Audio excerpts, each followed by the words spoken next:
Mistře, mám velice špatné zprávy. Sifu, jsou jen zprávy, nejsou žádné špatné nebo dobré. Mistře, vaše vize byla pravdivá. Tai Lung utekl z vězení, je na cestě. To je špatná zpráva, pokud nevěříš, že ho dračí bojovník může zastavit. Panda? Mistře, ta panda není dračí bojovník. Ani tu neměl být. Byla to náhoda. Žádné náhody neexistují.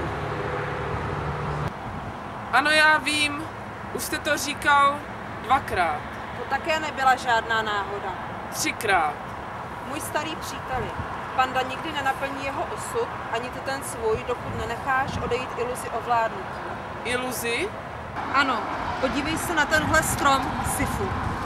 Nemůžu mít květ, když se mi zachce. Nemůžu mít plod dřív, než je čas. Ale jsou věci, které můžeme ovládat. Můžu ovládat to, kdy ovoce spadne, a můžu ovládat to, kdo zasadí semínko. To není žádná iluze, mistře.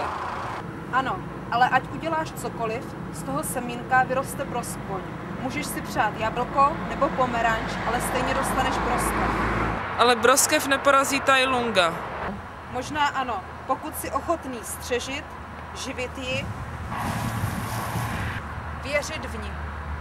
Ale jak? Potřebuji vaši pomoc, mistře. Ne, potřebuješ jen věřit.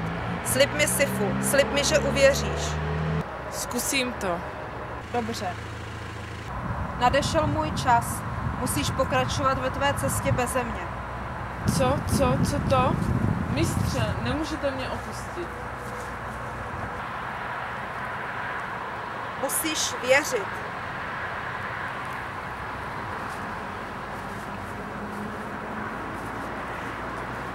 Mistře,